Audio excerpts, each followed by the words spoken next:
Ang mga bulkan ay isang natural na anyong lupa na gawa ng kalikasan.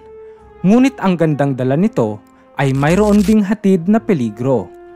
Ang Pilipinas ayon sa tala ng PHIVOLCS ay mayroong 300 volcanoes o mga bulkan at 24 dito ay naitalang mga active volcanoes. Ito ay dahil ang Pilipinas ay nakapaloob sa tinatawag na Pacific Ring of Fire o isang hugis horseshoe na hilera ng mga aktibong tectonic plates kung saan ang mga ito ay madalas nag-uumpugan o nagkikiskisan na siyang dahilan ng paglindol at minsan ay sanhi kung bakit umaangat ang magma sa ilalim ng lupa na siyang nagiging mga bulkan. Sa 300 volcanoes na matatagpuan sa ating bansa, narito ang ilan sa itinuturing na pinakadelikadong bulkan sa Pilipinas. Kaya't, simulan na natin. Ngunit bago yan, kung bago ka pa lang dito sa ating channel at interesado ka sa ganitong mga content na tumatalakay sa siyensya, discovery, conspiracy, kakaibang pangyayari, katatakutan at iba pa, ay pakipindot mo na din ang subscribe at bell button para lagi kang updated sa mga bagong uploads ko. Maraming salamat po. Number 6. Hibok-Hibok Volcano. Ang Hibok-Hibok, na kilala rin bilang Bulkang Katarman, ay isang aktibong stratovolcano na matatagpuan sa isla ng Camiguin. Ngunit bago ang lahat, ano nga ba ang isang stratovolcano? Ang stratovolcano, na kilala rin bilang isang composite volcano, ay isang conical na bulkan o hugis pyramid na binubuo ng maraming layer ng tumigas na lava. Kadalasan ang mga ito ay mayroong makitid na bukana kung saan dito nag-e-erupt at lumalabas ang lava. Ang Hibok-Hibok Volcano ay may taas na humigit kumulang 4,370 feet sa ibabaw ng dagat at bahagi ng hilera ng mga bulkan na kilala rin bilang Central Mindanao Arc. Ang bulkang ito ay isang active volcano at base sa tala ng PHIVOLCS, ito ay nakalimang beses nang sumabog sa kasaysayan. Ang pinakamalakas na pagsabog nito ay huling naitala noong 1948 at 1953 na kung saan ay ito'y kumitil sa buhay ng 3,000 katao at sumira sa mga infrastruktura at ari-arian bunsod ng pyroclastic flow at lava flow. Isa sa mga bakas na iniwan ng pagsabog ng Hibok-Hibok ay ang popular ngayon na Sunken Cemetery sa bayan ng Katarman sa Camiguin, na tanging ang krus na lamang ang makikita sa kasalukuyan.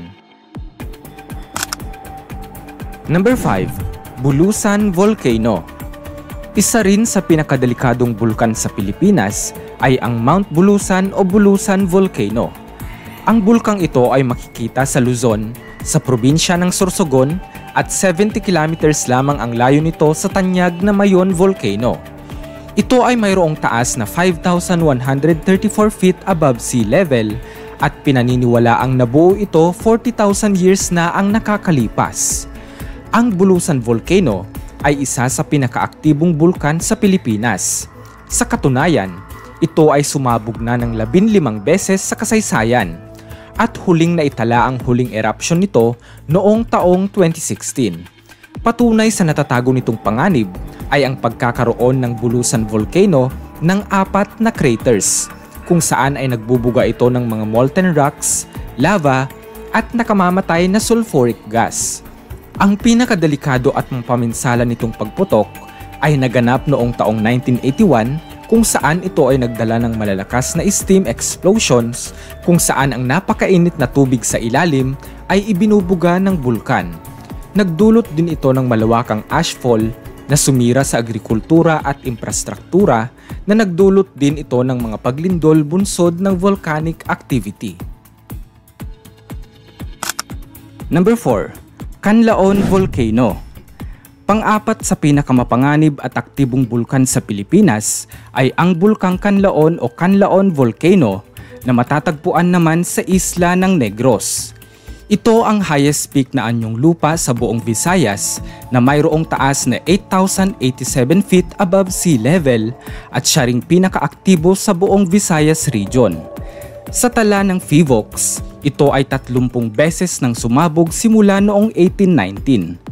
Pinakatumatak na pagsabog nito sa kasaysayan ay ang 1996 Canlaon Incident na siyang itinuturing na pinakamasalimuot na trahedya na idinulot ng isang bulkan. Matatanda ang 24 na estudyanteng hikers ang umakyat sa bulkan at sa hindi inaasahang pagkakataon ay bigla itong sumabog. Sinapit ng 3 estudyante ang mapait na kapalaran, 2 sa mga estudyante ay Filipino at 1 ay British national.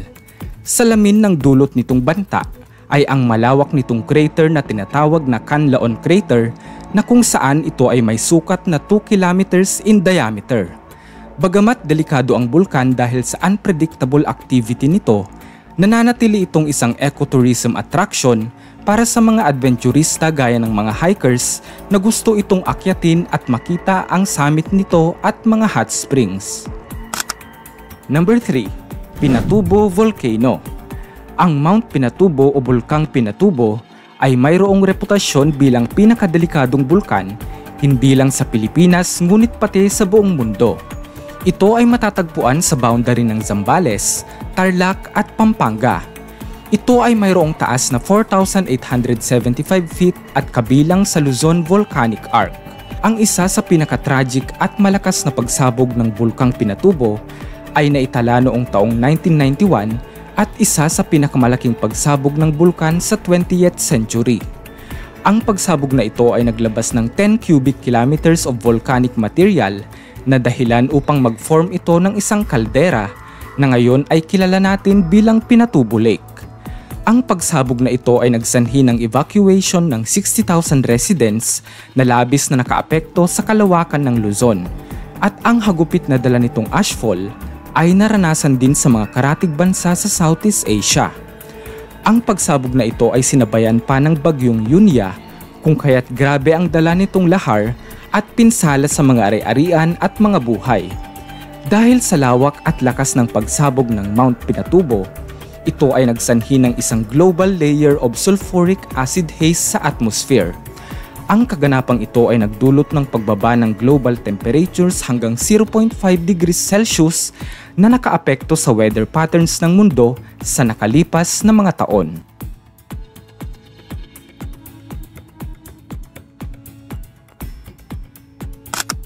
Number 2. Taal Volcano.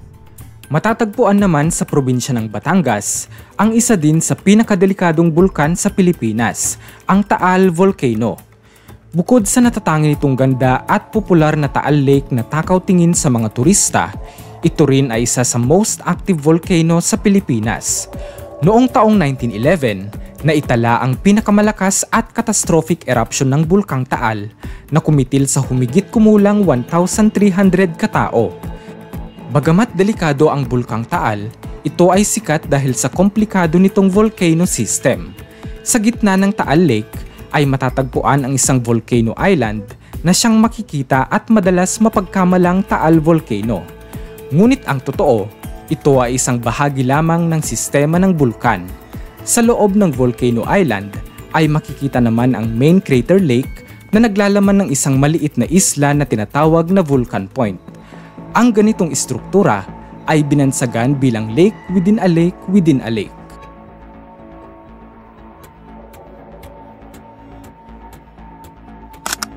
Number 1. Mayon Volcano. Sikat naman ang Bulkang Mayon sa halos perfect cone shape nitong hugis at matatagpuan sa probinsya ng Albay sa Bicol Region. Ito ay may taas na 8,077 feet at isa rin sa pinakaaktibong bulkan sa Pilipinas, sapagkat ito ay bahagi ng Pacific Ring of Fire. Taong 1814, naitala ang isa sa pinakamalakas na pagsabog ng Bulkang Mayon na kumitil sa buhay ng 1,200 katao at sumira sa mga ari-arian at infrastruktura. Dito ay nawasak ang bayan ng Kagsawa at sa kasalukuyan tanging ang dating bell tower na lamang ng dating simbahan o Kagsawa Ruins ang natira na siyang tanyag ngayong historical landmark at popular na tourist attraction. Noong 1897, ang Mayon Volcano ay matatandaang sumabog at nag-alboroto sa loob ng 7 buwan at ang pangyayaring ito ay kumitil naman sa buhay ng 400 katao. Samantalang noong 1984, ang pagsabog namang ito ay nagdulot ng agarang evacuation ng humigit 73,000 katao mula sa komunidad na malapit sa bulkan dahil sa matinding ashfall, lava flow at iba pang volcanic material na maaaring ibuga ng bulkan. Bagamat ang bulkang Mayon ay may taglay na peligro, ang bulkan at ang nakapaligid na lugar ay idineklara bilang isang national park at protected landscape na nagbibigay ng tirahan sa iba't ibang uri ng halaman at hayop.